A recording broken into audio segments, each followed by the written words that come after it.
Magnitude.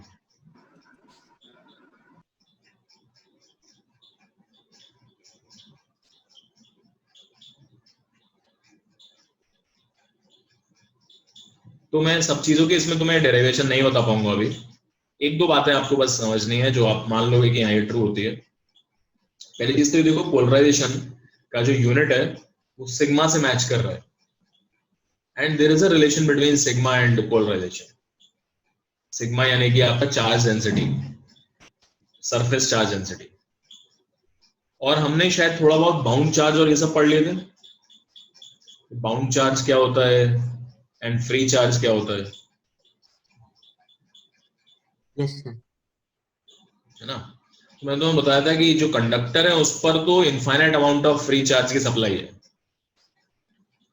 ना, क्योंकि वहां पर जो इलेक्ट्रॉन्स होते हैं वो अपने न्यूक्लियस के साथ बहुत ही लूजली बाउंडेड होते हैं, वेरी लूजली बाउंडेड, सो इसलिए ऑलमोस्ट फ्री चार्ज हो सब कुछ।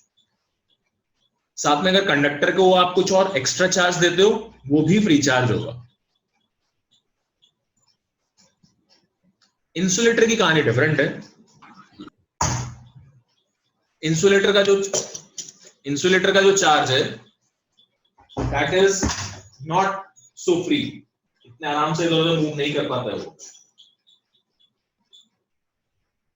लेकिन डेफिनेशन हमें बनानी होती है, तो आप अगर आप इंसुलेटर पे कोई एक्स्ट्रा चार्ज देते हो that will be treated as a free charge, even though वो मूव थोड़ा सा बड़ा मुश्किल से करेगा, but still that will be treated as a free charge.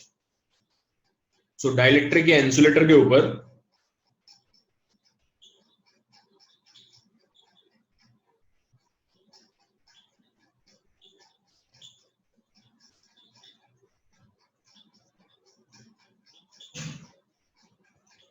और इसमें जो खुद गए जो यहाँ पर पोलराइजेशन की वजह से चार्ज आता था वो बाउंड चार्ज बोलेंगे। सो थोड़ी सी डेफिनेशंस आपके क्लियर होने चाहिए कि क्या क्या होता है। जो भी लूजली बाउंडेड होंगे इलेक्ट्रॉन्स या जो भी चार्ज लूजली बाउंडेड है that will B free charge, जो आपका अच्छे से बाउंडेड है यहाँ पर न्यूक्लियस के साथ that will be bound charge. तो आपको मालूम है जब भी कभी कोई डाइलेक्ट्रिक पोलराइज होगा उसके सरफेस पे एक बाउंड चार्ज आ जाता है। इनफैक्ट आप जो है ना अंदर भी निकाल सकते हो, अंदर वैसे नेट चार्ज 0 था, बट अगर आप कोई सेक्शन उठाओ के देखोगे तो जरूरी नहीं नेट चार्ज 0 होगा, तो वो भी निकाला जा सकता है, वो और कॉम्प्लिकेटेड चीज है। एक इंपॉर्टेंट चीज वो आपको समझनी है, जो मतलब समझनी है इनफैक्ट वो अभी आपको याद करनी है, दैट इज आपके एनसीईआरटी में भी जस्ट ऐसे दिया हुआ है कि भाई हाँ याद कर लो उसको। तो वो होता है कि जो sigma of this bound charge है, पोलराइजेशन की वजह से जो सिग्मा है, उसको सिग्मा ड्यू टू पोलराइजेशन बोल रहा हूँ किसी भी चीज पर, that will B this vector dot surface का एन कैप, इतना बाउंड चार्ज आ जाता है ऑन द सरफेस, ये सरफेस का है, सिग्मा है तो मतलब सरफेस का ही होगा। और इसी के साथ अगर आप बल्क का भी लिखना चाहते हो, पोलराइजेशन की वजह से जो बल्क में आएगा उसका भी वैल्यू होता है, बट ठीक है अभी मान लो ऐसा होता है, ठीक है। P, ये वही वाला ऑपरेटर है जो आप समझ रहे हो, नेबुला वाला ऑपरेटर है, पार्शियल डेरिवेटिव वाला। तो अभी हम इनके डिटेल्स में नहीं जा रहे हैं, आपको इसका जरूरत नहीं है, इसका ज्यादा जरूरत है, ये आपको याद करना है क्योंकि आगे अब हम और कुछ डेफिनेशंस यहाँ पे डिफाइन करने वाले हैं। अब आपको मालूम है फ्री सरफेस अगर होता, फ्री वैक्यूम, फ्री अगर फ्री सरफेस कह रहा हूं, नो फ्री वैक्यूम में अगर हम होते, that means free space, surface की बात नहीं कर रहे हैं, सब स्पेस की बात कर रहे हैं। अगर फ्री स्पेस है तो आपका electric field is directly related to the free charge, मतलब टोटल चार्ज, जो भी चार्ज है सब। जब आप किसी मीडियम में आते हो, ये तो हो गया आपका वैक्यूम की बात हो गई, जब आप किसी मीडियम में आते हो तो क्या होगा,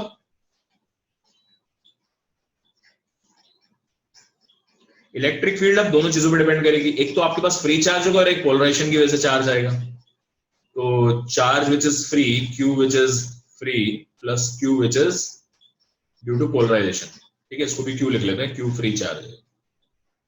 सो वैक्यूम में इलेक्ट्रिक फील्ड सिर्फ इस पर डिपेंड करते हैं क्योंकि पोलराइजेशन की वजह से कोई चार्ज होगा नहीं, जबकि किसी मीडियम में दोनों पर डिपेंड करेगी। और अगर हमें कुछ इस टाइप का लिखना है कि E is only proportional to QF for a medium, तो उसका एक डिफरेंट फॉर्मूला आता है, and now it depends upon the dielectric constant. अब बीच में यहाँ पर प्रोपोर्शनैलिटी में डाइलेक्ट्रिक कांस्टेंट भी आ जाएगा।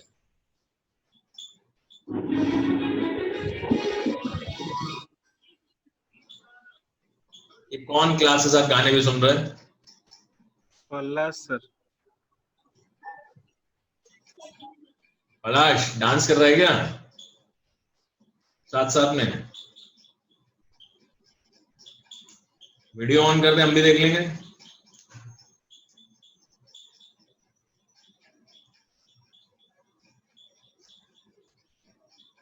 ठीक है, चलो देख लो यहाँ पे। सो इलेक्ट्रिक फील्ड जो होगी वो, अगर आपको सिर्फ फ्री चार्ज के साथ एसोसिएट करनी है तो आपको डाइलेक्ट्रिक कांस्टेंट की जरूरत पड़ेगी।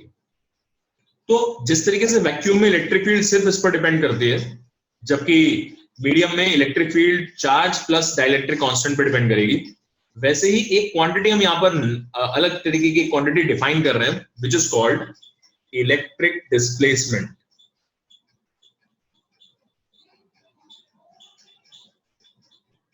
इस क्वांटिटी का नाम है electric displacement. It is also vector. अभी मैं डायरेक्शन बाद में बताऊंगा, इसके भी डायरेक्शन नहीं बता रहे मैं इसको। It is also vector represented by capital D. जिस तरीके से इलेक्ट्रिक फील्ड फ्री चार्ज पर डिपेंड करती है वैक्यूम में, उसी तरीके से डिस्प्लेसमेंट जो होगा that will depend upon only the free charge. ये मीडियम से इंडिपेंडेंट हो जाता है। So D is dependent only on the free charge in vacuum as well as medium. तो ये किस टाइप की क्वांटिटी है? यही इसका सिग्निफिकेंस है, यही इसका इंपॉर्टेंस है कि अब ये वाली जो क्वांटिटी होगी that will become independent of कि आपने मीडियम में रखा है, किस मीडियम में रखा है या वैक्यूम में रखा है, उस बात से सबसे इंडिपेंडेंट हो जाएगी। और इससे ज्यादा और इसमें और कुछ नहीं बताऊंगा मैं, आपको सीधा ये बोलूंगा कि इलेक्ट्रिक डिस्प्लेसमेंट होता क्या है। देखिए इलेक्ट्रिक डिस्प्लेसमेंट का definition. Electric displacement is defined as, सबसे पहली बात तो मीडियम, अगर आपका कोई वैक्यूम है तो इलेक्ट्रिक डिस्प्लेसमेंट ये होगा, आपका जो भी इलेक्ट्रिक फील्ड है ना उसको एप्सिलॉन नॉट से मल्टीप्लाई करो, बचा हुआ जो है इलेक्ट्रिक डिस्प्लेसमेंट कहलाएगा। सिंपल, मतलब कि बिल्कुल रिलेटेड है। इनफैक्ट वैक्यूम में आपको ये दोनों अलग अलग डिफाइन करने की जरूरत भी नहीं है, एक से ही काम चल जाता है। But if you are in medium तो आपका ये चीज होगी दिस प्लस पोलराइजेशन। अगर आप एक्स्ट्रा फील्ड में जो एक्सटर्नल फील्ड है अगर उसमें आप पोलराइजेशन ऐड कर देते हो, then the part which left is the displacement. इसमें ऐड कर देते हो तो आपका ये डिस्प्लेसमेंट बन जाता है, and this becomes independent of what? Independent of medium. अब ये डिस्प्लेसमेंट इनफैक्ट ये ऐसा रहेगा कि अब देखो इस तरीके से सोचो,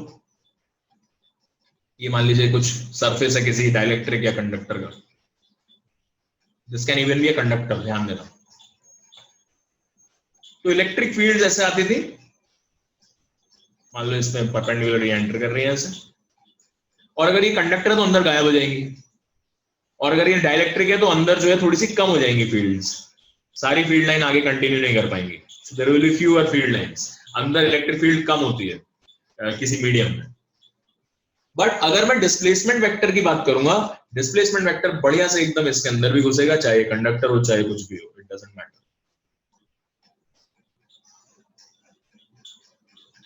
तो ये फायदा है आपका इलेक्ट्रिक डिस्प्लेसमेंट को डिफाइन करने का, और इसके अलावा इसका कोई और सिग्निफिकेंस नहीं है, यही है।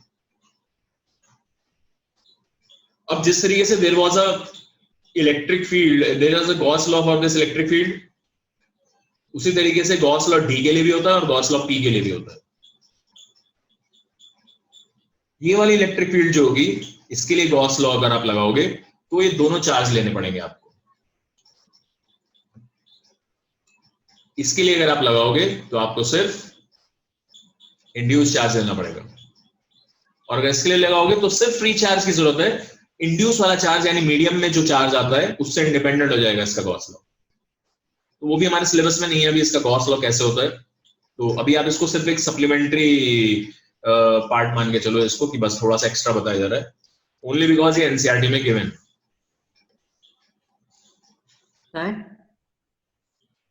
हाँ बोलो। सर वो जो सिग्मा पोलराइजेशन है उसमें एन मतलब एन कैप क्या रिप्रेजेंट करता है? हाँ एन कैप, देखो हमने एन कैप हमेशा एक ही चीज लेके चली है, यूनिट सर वेक्टर। वही। यूनिट वेक्टर वही है, हाँ unit vector perpendicular to surface, है ना। सरफेस मान लो यहाँ ये आपका डाइलेक्ट्रिक रखा हुआ है, इलेक्ट्रिक फील्ड में रखा हुआ है, तो इसमें पोलराइजेशन हो जाएगा। तो इस यहाँ पर अगर मुझे सिग्मा चाहिए कि यहाँ पर बाउंड चार्ज का सिग्मा कितना आया, वैल्यू कितनी है उसकी, वो आप इस तरीके से निकालते हो, इसमें कितना पोलराइजेशन हुआ डॉट एन कैप। नाउ ये आपको एक रिलेशन समझ में आया। इसी को थोड़ा सा अगर मैं इधर उधर शिफ्ट करूं तो एक रिलेशन और आ जाएगा, जहां से इन्होंने जो है इसको डिराइव करने का कोशिश की एक्चुअली।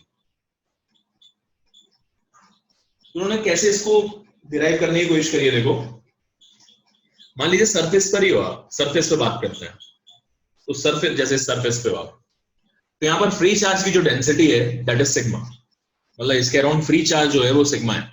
अगर फ्री चार्ज सिग्मा पॉजिटिव में है, उसकी वजह से एक एक्सटर्नल फील्ड बनेगी, और उसकी वजह से जो फील्ड बनेगी वो पोलराइजेशन क्रिएट करेगा, और पोलराइजेशन की वजह से यहाँ पर ऑपोजिट चार्ज आएगा नेगेटिव में, तो वो चार्ज कितना होगा, उसकी वैल्यू हम जानते हैं ऑलरेडी, वो चार्ज इतना होगा।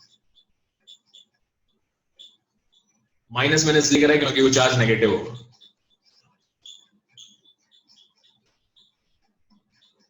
सर और एक बार हाँ जी सर, ये थोड़ा और एक बार थोड़ा। ये फ्री चार्ज है जो आपने एक्स्ट्रा दिया है, ये बाउंड चार्ज है।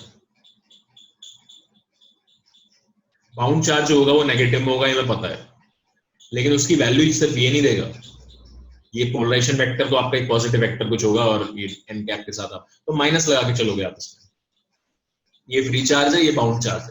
जहां पर पॉजिटिव चार्ज आ रहा है वहां पर बाउंड चार्ज आएगा वो नेगेटिव आएगा, तो इसलिए माइनस किया। So this becomes the total charge, this is the total charge at the surface.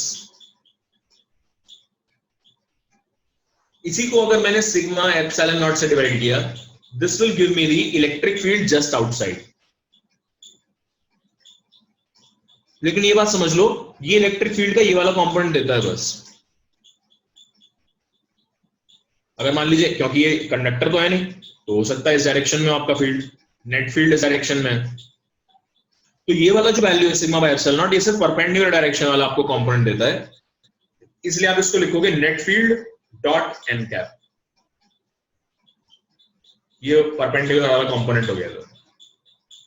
Sir bound charge negative की वो थोड़ा समझ नहीं आया। सोच के देखो, अगर मैंने इसमें यहाँ पर पॉजिटिव चार्ज दे दिया यहाँ पर थोड़ा सा, तो ये फील्ड कैसी बनाएगा, ये वाला पॉजिटिव चार्ज, ये इस डायरेक्शन में फील्ड बनाएगा, इस डायरेक्शन में फील्ड बनाएगा, तो जो नेगेटिव चार्ज है वो इधर आएगा ना, मटेरियल के अंदर जो नेगेटिव चार्ज इंड्यूस होगा वो तो इधर आएगा, और पॉजिटिव चार्ज इधर भागेगा। यहाँ पर अगर नेट सिग्मा निकालना है तो पी डॉट एन आएगा, तो नेगेटिव में लिखना पड़ेगा मुझे उसको। अब इसी को रीअरेंज करके ये वाली चीज आई है, आपने यहाँ पर क्या काम करा, इसको इधर ले गए, तो एप्सिलॉन नॉट ई, इसको इधर ले गए तो प्लस पी हो जाएगा, और इसके साथ आपने डॉट एन किया होगा, dot n cap, this will be equal to sigma free charge. और हमने इस वाली क्वांटिटी को क्या लिखा है, ये आपका डी वेक्टर है, so D vector dot n cap equals sigma, ये सिर्फ फ्री चार्ज होगा, ठीक है, ये फ्री चार्ज है।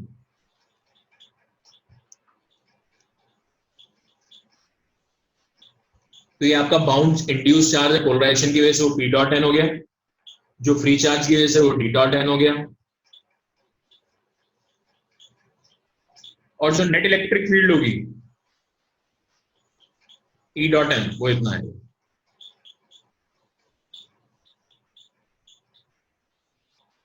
सो अगर यूनिट के हिसाब से देखोगे तो unit of polarization and D vector are equal. Electric field का थोड़ा डिफरेंट होता है क्योंकि उसमें एप्सिलॉन नॉट वाला फैक्टर भी आता है, डिवाइड होता है। तो vector P, vector D and sigma have same units. और E जो होता है उसका यूनिट क्या होता है? E का यूनिट होता है सिग्मा बाय एप्सिलॉन नॉट वाला। इनकी भी है सेम यूनिट्स। इस वजह से ऐसा नहीं है कि एकदम ही डायरेक्ट कॉरेस्पॉन्डेंस है, एप्सिलॉन नॉट मल्टीप्लाई करना पड़ेगा इलेक्ट्रिक फील्ड में तो इसका डायमेंशन बने। अब हम बस बात करते हैं कि पोलराइजेशन का डायरेक्शन किस हिसाब से लिया जाता है, तो थोड़ा समझने की कोशिश करना कैसे हम इसको डिफाइन करते हैं। एक्चुअली ये डाइपोल मोमेंट भी अलाउ होगा, लेकिन ये आपको नेट डाइपोल मोमेंट बताएगा, एवरेज वाला। मटेरियल के अंदर तो बहुत सारे छोटे छोटे डाइपोल होते हैं, वो डिफरेंट डिफरेंट डायरेक्शंस में होंगे, लेकिन ओवरऑल नेट डाइपोल किस डायरेक्शन में वो बताएगा। तो पहले एक सिंपल सी बात ये बताओ मुझे, अगर एक्सटर्नल फील्ड है इस डायरेक्शन में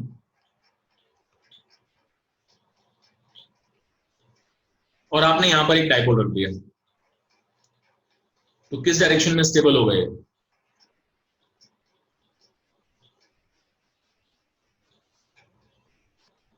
एक सिंगल डाइपोल है, किस डायरेक्शन में स्टेबल होगा? ई के अलोंग, ई के पॉजिट, ई के ऑपोजिट, या फिर ई के perpendicular?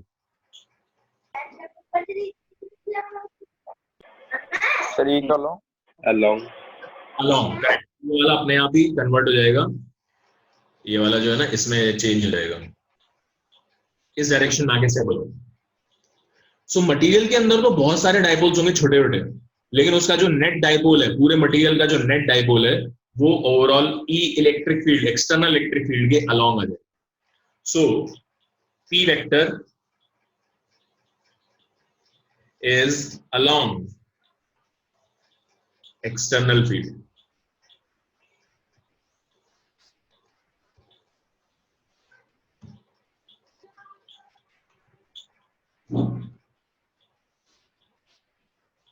Along external field.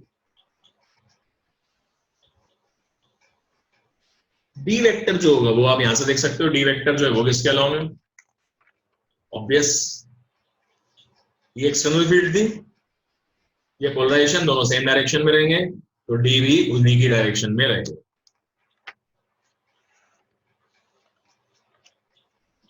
So D vector, P vector and E vector are in the same direction. Okay. Now, अब एक बात अगर आप ध्यान से सुन लो तो सारी चीजें एडजस्ट होते अपने आप समझ में आ जाएंगे। पूरा का पूरा जो मटेरियल है उसमें मान लो आपने इस तरह का एक डाइपोल मोमेंट क्रिएट कर लिया। मुझे बताओ, सिंगल डाइपोल अगर इस डायरेक्शन में रखा है तो बीच में इलेक्ट्रिक फील्ड किस डायरेक्शन में बनाता है? याद करके बताओ, नेगेटिव, ये पॉजिटिव। तो यहां पर फील्ड जो किस डायरेक्शन में बनेगी? ड्यू टू डाइपोल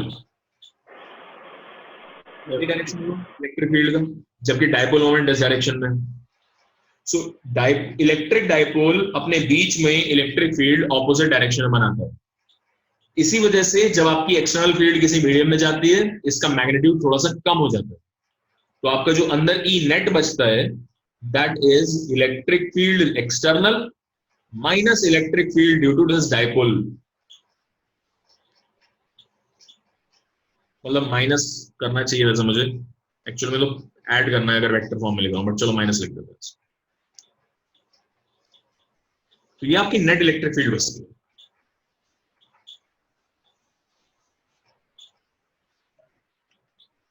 और इनडायरेक्टली अगर आप सोचोगे ना तो यही चीज लिखी हुई है यहां पर,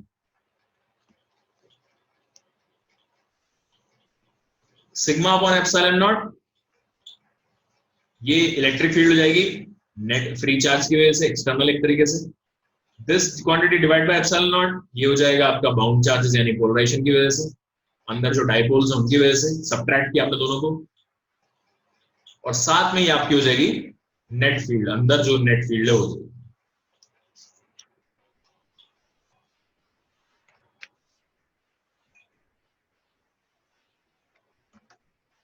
तो दैट्स इट। और इसमें और ज्यादा अपने को बस आगे एक दो कैलकुलेशन है और कुछ नहीं है। देखो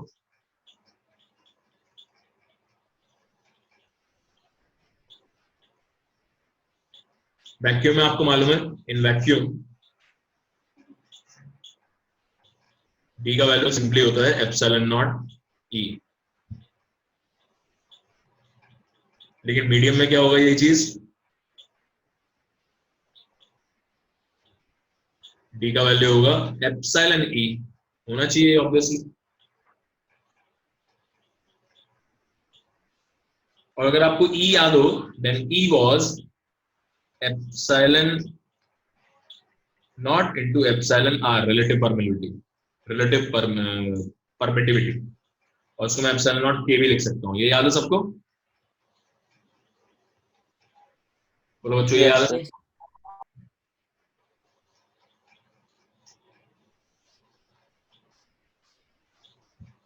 तो ये वाली चीज आ जाएगी आपका epsilon naught K into electric field. तो बस ये है कि K टाइम्स हो जाता है।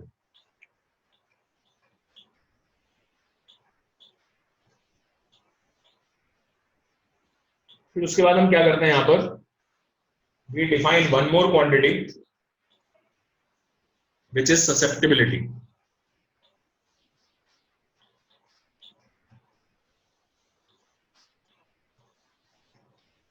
ससेप्टिबिलिटी का क्या मतलब है? देखो, ससेप्टिबिलिटी बेसिकली मींस कि आप एक्सटर्नल फील्ड अगर ई स्विच ऑन कर रहे हो अंदर, तो कितना पोलराइजेशन आएगा, मटेरियल कितना ससेप्टिबल है पोलराइज होने के।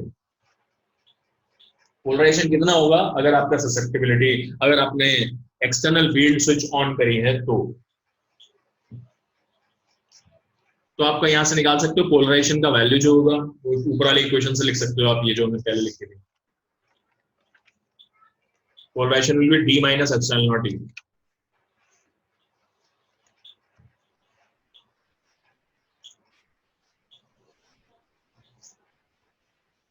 D का वैल्यू ये वाला डाल दो, epsilon naught K minus epsilon naught E common आ जाएगा फिर, ठीक है, वाली वैल्यू T की डाल दी, तो यहां से आ जाएगा epsilon naught K minus 1 into electric field.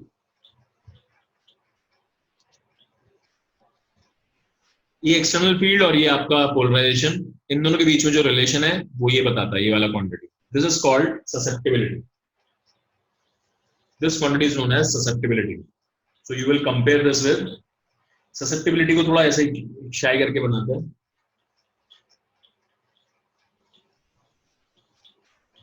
तो शाई जो susceptibility, that will come out to be epsilon naught K minus 1।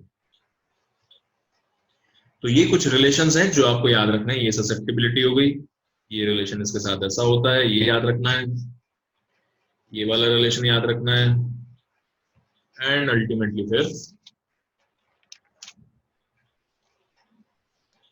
ये याद।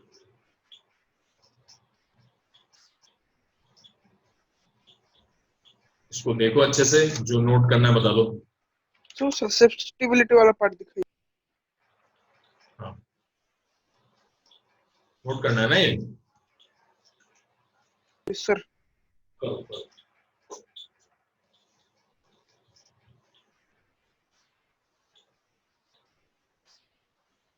ससेप्टिबिलिटी का मतलब फिर से थोड़ा मीनिंग बताइए। ससेप्टिबिलिटी मीनिंग होता है दैट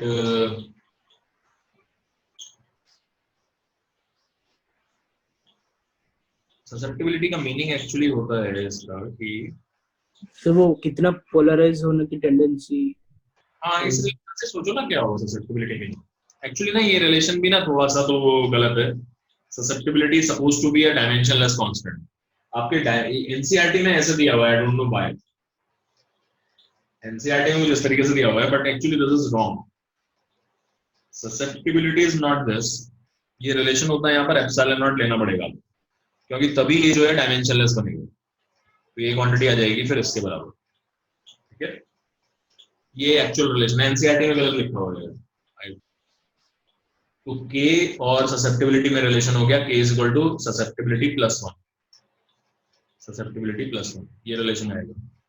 और फिर आपका एप्सिलॉन नॉट इसमें डाल दूंगा अगर, तो epsilon naught equals to epsilon naught K ही है, K मतलब 1 प्लस, ये रिलेशन एक्चुअल रिलेशन है। एनसीईआरटी में यहाँ पर थोड़ा सा नहीं गड़बड़ किया हुआ है, लास्ट में थोड़ा मिसप्रिंट होगा शायद, but these are the actual relations.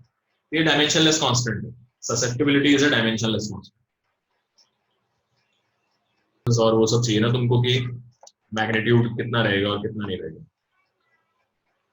So I'll tell you. In fact, I will give you 3 different examples. क्या हो रहा हो? तो ये आप डाइलेक्ट्रिक है इधर की तरफ मान लो, इधर वैक्यूम, इधर हम बात करेंगे इलेक्ट्रिक फील्ड।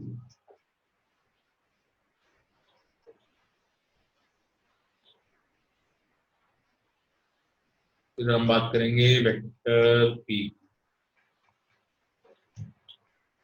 और फिर सिमिलरली इसमें भी ऐसे ही बात करेंगे वेक्टर डी। तीनों देखो एक साथ किस तरीके से वेरी करेंगे। अगर आप किसी डाइलेक्ट्रिक वाले सरफेस पे इधर से इधर एंटर कर जाओगे तो इलेक्ट्रिक फील्ड कैसे चेंज होगी, पोलराइजेशन कैसे चेंज होगा, एंड डी कैसे चेंज होगा, ये देखो। तो देखो अगर आप सरफेस पे यहां से यहां जाते हो तो बाहर वाली जो फील्ड है उसको मैं E1 बोल रहा हूं, अंदर वाली जो फील्ड है उसको E2 बोल रहा हूं। परपेंडिकुलर वाले कंपोनेंट्स की अगर मैं बात करूं, E2 perpendicular and E1 perpendicular, तो ये आपको पहले से ही मालूम है इनमें क्या रिलेशन होता था। इनमें रिलेशन होता था that delta of E perpendicular was supposed to be sigma by epsilon naught, यानी कि इनमें डिफरेंस आता है, इनमें चेंज आता है।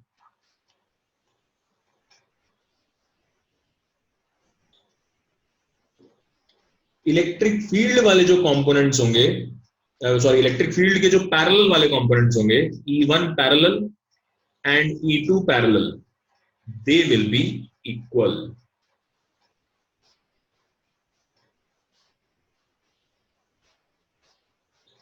मैग्नीट्यूड और डायरेक्शन वैसे दोनों ही बराबर विद वेक्टर, ठीक है। इलेक्ट्रिक फील्ड के परपेंडिकुलर कंपोनेंट में इतना डिफरेंस आता है, पैरेलल वाले कंपोनेंट में कोई डिफरेंस नहीं आता है when you are crossing a surface, पहली चीज। अब बात करते हैं डी वेक्टर की। डी वेक्टर में अगर आपने डी वेक्टर इधर वाला, इधर से परपेंडिकुलर वाला डी कंपोनेंट देख रहे हैं, सो डी,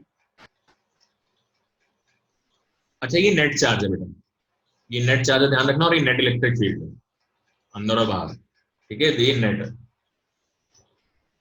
टोटल चार्ज। अगर मैं डी की बात करूं, अगर हम डी की बात कर रहे हैं तो डी का जो परपेंडिकुलर वाला कंपोनेंट है, D1 perpendicular and D2 perpendicular,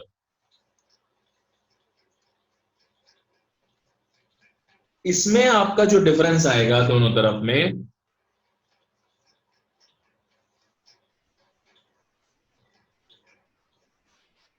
ये सिर्फ सिग्मा फ्री चार्ज की वजह से आएगा। यानी आपने एक्सटर्नल अगर कोई चार्ज दिया है तो ही आएगा, जो बाउंड चार्जेस हैं, इंड्यूस चार्जेस हैं, उनकी वजह से कोई डिफरेंस नहीं आता है। अगर ये 0 है तो ये भी 0 होगा, as simple as that. Only due to free charge change होता है ये, अगर एक्सटर्नल और कोई चार्ज रखा हुआ है।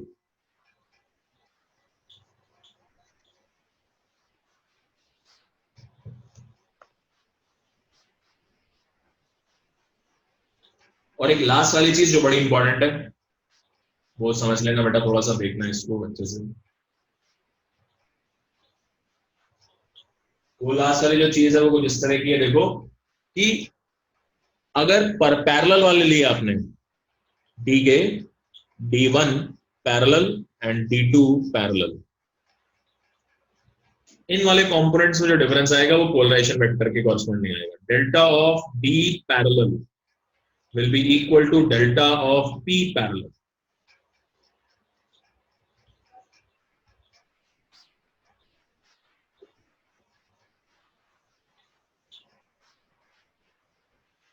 ये वाले कंपोनेंट पोलराइजेशन से अफेक्ट होंगे, परपेंडिकुलर वाले नहीं होंगे।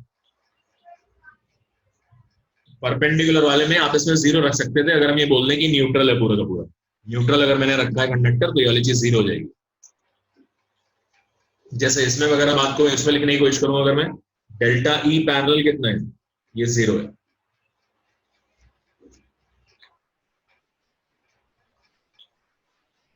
ये तो किसी भी चीज पर डिपेंड नहीं कर रहा, एकदम 0 है। लेकिन डेल्टा D परपेंडिकुलर वो फ्री चार्ज पर डिपेंड करेगा, इंड्यूस पर नहीं करेगा। ये बस कुछ चीजें, बस आपको इतना ध्यान रखना है, and that is all. Electric field अगर आपको याद हो तो it use to start and terminate at on charge, on any type of charge, चाहे वो बाउंड हो चाहे वो कैसा भी चार्ज हो, बाउंड चार्ज हो चाहे वो फिर फ्री चार्ज हो, electric field lines positive charge से स्टार्ट होंगी और नेगेटिव चार्ज पे खत्म होंगी। जबकि ये वाली जो है ना, डी वाली जो है, इसकी जो फील्ड लाइन, इसकी जो लाइंस होंगी, they will only start and terminate on free charge. Free charge इस परफेक्ट लाता है इसके डी पर। जो इंड्यूस चार्जेस हैं, जो मटेरियल की वजह से जो चार्जेस आ रहे हैं, पोलराइजेशन की वजह से जो चार्जेस आ रहे हैं, उससे इंडिपेंडेंट हो जाते हैं डी वाली field. And that is all. P के बारे में रहने दो और कंफ्यूजन ही होगा, इन दोनों को सोचो बस, इसको छोड़ो, इन दोनों के बारे में अच्छे से दिमाग में बैठाओ। अब इसका इफेक्ट क्या है? मान लीजिए न्यूट्रल आपके पास कोई भी एक ये मटेरियल है, तो इलेक्ट्रिक फील्ड लाइंस जो होंगी वो यहां से ऐसे आएगी, मे बी कुछ इस तरीके से, और यहां पर जरूरी नहीं है परपेंडिकुलर डायरेक्शन में एंटर करें हम, बिकॉज दिस इज डाइलेक्ट्रिक।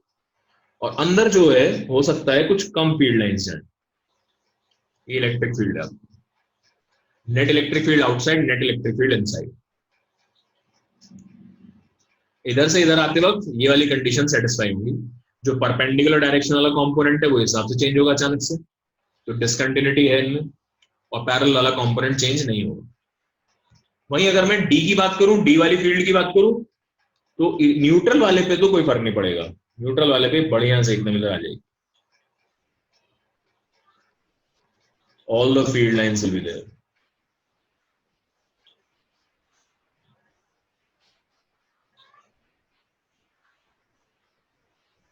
तो ये वाली चीज बोल रहा था बेटा मैं, ठीक है, ये वाला पार्ट इलेक्ट्रिक फील्ड का ही है, डी वाला है। साथ में इनमें जो डायरेक्शंस हैं, परपेंडिकुलर पैरेलल वाली डायरेक्शंस, वो आप यहां से ध्यान रखो। किसी भी सरफेस को क्रॉस करने पर ये इफेक्ट आएगा इन जनरल इलेक्ट्रिक फील्ड में, और ये इफेक्ट आएगा डी में। ये वाला ही सबसे ज्यादा इंपॉर्टेंट है, क्योंकि हमारा ज्यादातर डील इससे ही होगा, इससे तो हम बस रिलेशन याद रखें। तो इसको ध्यान रख लो, ये क्या है, ये इंपॉर्टेंट है ज्यादा, ये यूज करोगे आप। पैरेलल वाला कंपोनेंट कभी चेंज नहीं होगा, नेवर, चाहे वो कंडक्टर हो या फिर डाइलेक्ट्रिक हो। परपेंडिकुलर वाला कंपोनेंट हमेशा इतना ही चेंज होगा, चाहे कंडक्टर हो चाहे डाइलेक्ट्रिक हो। जैसे आपका पूरे मटेरियल में पोलराइजेशन होता है, ऐसे ही कुछ इस टाइप की एटॉमिक पोलराइजेबिलिटी है, which is represented by, let's say कुछ और नाम दे देते हैं इसको, स्मॉल पी बोल देते हैं इसको भी, चलो small p, and it is related to external field with this equation, P is equal to alpha A।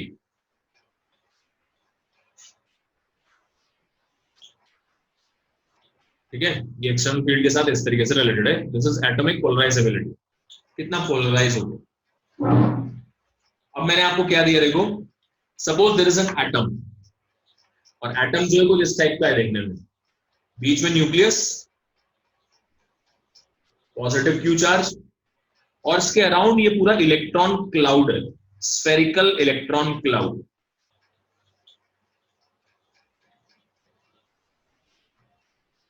यानी कि यूनिफॉर्म डेंसिटी है यहां पर नेगेटिव चार्ज की।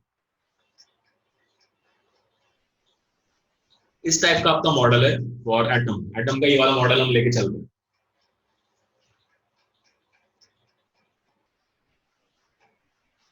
When this is placed inside a electric field, तो आपका जो क्लाउड है वो स्फेरिकली रहता है।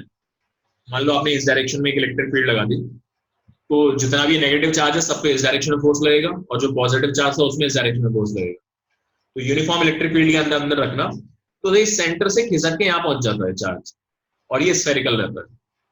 दिस रिमेन स्फेरिकल, बस ये जो है आपका ये डी डिस्टेंस खिसक जाता है। Positive charge gets displaced from the centre, ये इफेक्ट आपको कुछ मान लो पता है। बाकी जो आपको चाहिए रेडियस वगैरह सब गिवन है इसमें। You will tell me the value of alpha, alpha बताइए कितना है। इलेक्ट्रिक फील्ड ई दिया हुआ है, हाउ विल यू, अच्छा सॉरी एक मिनट रुक जाओ बेटा, alpha is the atomic polarizability, मैंने गलत बोल दिया पहले, मैंने शायद इसको बता दिया ना, तो ये डायपोल मोमेंट है, बच्चों एक बार सब लोग फिर से सुन लो ध्यान से। आपके पास जैसे ये आया था ना कि polarization is epsilon naught times ये इनटू इलेक्ट्रिक फील्ड, ये रिलेशन आया था। ऐसे ही इलेक्ट्रिक फील्ड का रिलेशन मैं यहाँ पर लिख रहा हूँ फॉर एटम। तो यहाँ पर डाइपोल मोमेंट जो है वो मान लीजिए इलेक्ट्रिक फील्ड के साथ ऐसे रिलेटेड है, और जो कांस्टेंट है that is called atomic polarisability. ठीक है, तो आप मुझे एटॉमिक पोलराइजेबिलिटी ही बताएंगे।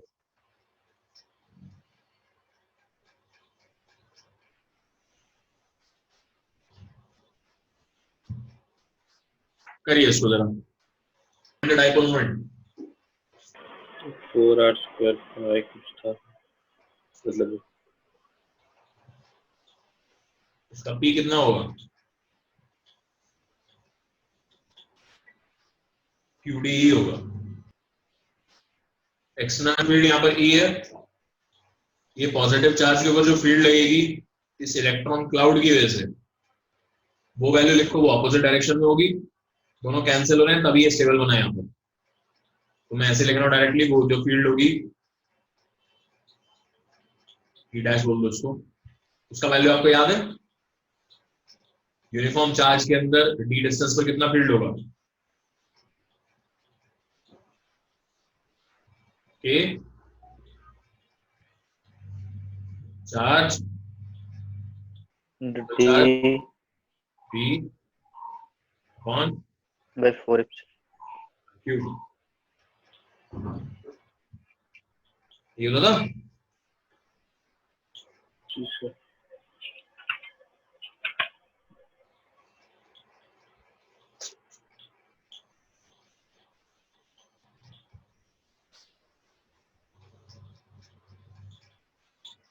इक्विलिब्रियम में तो दोनों फील्ड बराबर होनी चाहिए।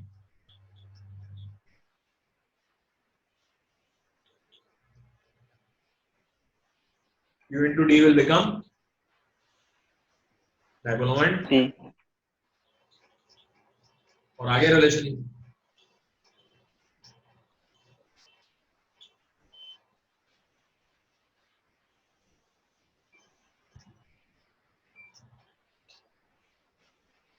चाहो तो आप K की वैल्यू लिख दो 4 pi epsilon not R cube electric field, इसको 3 से मल्टीप्लाई और 3 से डिवाइड कर लो, तो 4/3 पाई R क्यूब वॉल्यूम बन जाएगा, तो ये हो जाएगा 3 epsilon naught E।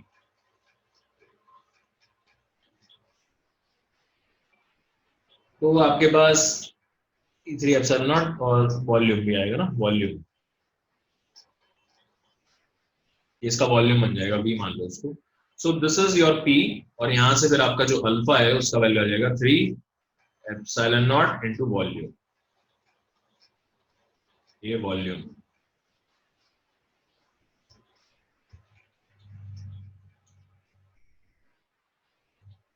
Actual atoms के लिए भी ये रिजल्ट बहुत अच्छा है, बहुत बढ़िया आंसर देता है ये डाइपोल मोमेंट्स और इन सब के लिए।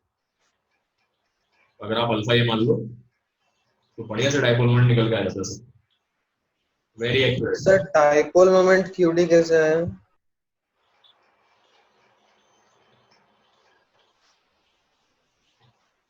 जो नेगेटिव चार्जेस को कहाँ मानोगे?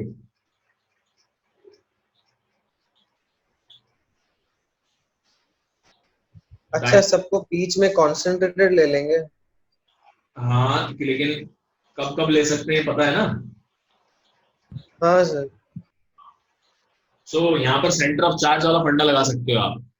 डाइपोल मोमेंट निकालने के लिए you can take the help of centre of charge. Negative का अलग सेंटर ऑफ चार्ज निकालो, पॉजिटिव का अलग निकालो, तो आपका नेट रिजल्ट वहां से भी आ जाएगा, क्योंकि centre of charge dipole moment वाले फंडे से ही निकाला जाता है। ठीक है, सेम फॉर्मूला था ऑलमोस्ट। सो अगर आपको मान लीजिए कुछ एक्सटेंडेड चार्जेस दिए हुए हैं ना, यहाँ तो जैसे नेगेटिव चार्ज दिया हुआ बहुत सारा, यहाँ पॉजिटिव चार्ज दिया हुआ है, उनके लिए आप कर सकते हो इसका नेगेटिव का एक सेंटर ऑफ चार्ज निकालो, पॉजिटिव का सेंटर ऑफ चार्ज निकालो, और ये डाइपोल मोमेंट हो जाएगा। सेंटर ऑफ चार्ज का ये एक फायदा है।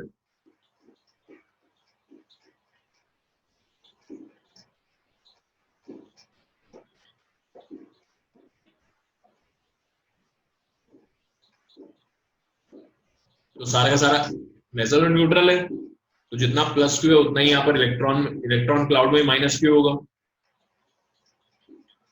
वो सारा चार्ज अपने सिमेट्री पॉइंट सेंटर पे आ जाएगा।